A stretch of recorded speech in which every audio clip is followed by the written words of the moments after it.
Alors il est choqué évidemment, il se demande ce qu'il va pouvoir faire de sa vie maintenant, à 41 ans, de perdre un œil, il se demande comment il va faire. Donc on essaye de le rassurer comme on peut, lui dire que, voilà, que l'autre va prendre le relais, qu'il va s'habituer. Euh, il est... Il reste relativement calme, j'ai l'impression qu'il garde quand même tout à l'intérieur de lui, la rage qu'il a. Bien sûr, il en veut au gouvernement, au CRS, à tout, voilà, tout ce qui a fait que, alors qu'il était tranquillement en train de parler pacifiquement, parce on est dans la rue depuis surtout lui depuis le début, il a toujours été pacifique, il n'a jamais rien cassé. Et là, il parle tranquillement et il comprend pas comment il a été visé, comment ça fait qu'il a été visé, alors que lui, il était là juste tranquille, quoi, en train de parler. Et voilà, il se pose beaucoup de questions sur ce qui va devenir maintenant, comment il va pouvoir continuer à vivre comme ça et poursuivre les projets qu'il avait, quoi. Il va porter plainte là? Évidemment, évidemment qu'on va porter plainte. On ne laissera pas passer. Voilà, il y a déjà eu énormément de blessés inutiles. À chaque fois, c'est tombé dans les oubliettes parce qu'il n'y avait pas vraiment de preuves directes. Mais là, vous l'avez vu comme moi, je ne sais pas qu'est-ce que vous pensez de la vidéo. Euh, voilà, on ne peut pas nier voilà, que c'est un tir qu'il a reçu parce qu'il il faisait des débordements ou de la casse. Voilà, donc nous on ressent ça comme une grosse injustice. Nous on est dans la rue juste pour faire comprendre qu'on on travaille dur et on aimerait bien, avec le salaire durement gagné, pouvoir vivre et pas juste survivre. La fin des mois, les fins de mois sont difficiles, on a du mal à boucler les fins de mois. Les enfants manquent de rien, on se prive. Voilà, on a tout ce qu'il faut, mais à côté de ça, on vit pas. On travaille, on paye, on travaille, on paye, on fait que ça.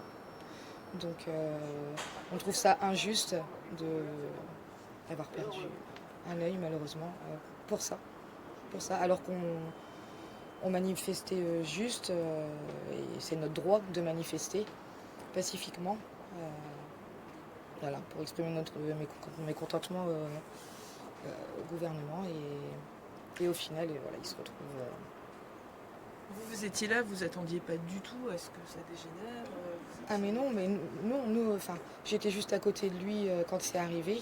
De l'autre côté, c'était un street médic, Fred, qui a filmé la scène. Et on parlait tranquillement, on était en train de se dire qu'on ne comprenait pas pourquoi on avait laissé sur une place de manifestation d'armes, enfin de choses pour se servir, quoi, des cailloux, des palettes, enfin tout ce qu'il fallait pour vraiment faire la casse. Il y avait même des outils, des marteaux. Et on comprenait pas. Et on était en train de parler de ça tranquillement. D'ailleurs, sur la vidéo, on voit que Manu juste avant ça sourit. Donc, et là, c'est arrivé. On l'a pas vu arriver. On n'a pas eu le temps de réagir. Rien du tout. Ça aurait pu être moi, ça aurait pu être le médic à côté. S'il s'était décalé, ça aurait été la personne de derrière. Si quelqu'un devant lui avait bougé, c'est la personne de devant qui aurait pris. C'était un tir droit, alors que normalement c'est censé être des tirs cloches pour exploser avant la retombée. Là, c'était un tir tendu. On ne comprend pas. À hauteur d'homme. Voilà. Et elle a éclaté juste après l'impact sur Manu. Et je ne veux même pas imaginer si elle avait éclaté au moment de l'impact. Donc, là voilà. en fait, il y avait des débordements de l'autre côté, c'était pas du tout à côté de vous, c'était Non, c'était assez plus loin. loin. Alors en fait, ce qui s'est passé, c'est que comme il y a eu énormément de feux, de casses et tout ça, parce que tout était mis à disposition, les CRS entouraient totalement la place. Il n'y avait aucune arcade de libre. Et du coup, ils lançaient les bombes d'un côté pour nous faire courir de l'autre côté. Quand on arrivait de l'autre côté, ils relançaient pour nous faire On a fait que ça. Il nous faisait faire le tour de la place. On était dans une prison à ciel ouvert. Enfin, une corrida humaine. C'était vraiment notre ressenti. Et au bout d'un moment, nous, on a dit, bon, bah, c'est tout. De toute façon, on ne sortira pas. Ils ne nous laisseront pas sortir. On se met à l'écart et puis bah, on attend. On attend que ça s'apaise un peu et qu'enfin on puisse avoir une sortie de secours, quoi. Là, médicalement parlant, comment ça se passe? C'est quoi la suite pour lui? Alors là, il a donc perdu l'usage de son œil gauche, la vue. Le globe a été coupé de part et d'autre, dû à la violence de l'impact. Pour l'instant, il a son œil bandé qu'il va devoir garder pendant un moment. Mais par la suite, il devra sûrement mettre une prothèse. Il y a des os aussi qui ont été touchés. En dessous de son œil, là, il a les os fracassés, ce qui fait que ça ne tient plus ses muscles.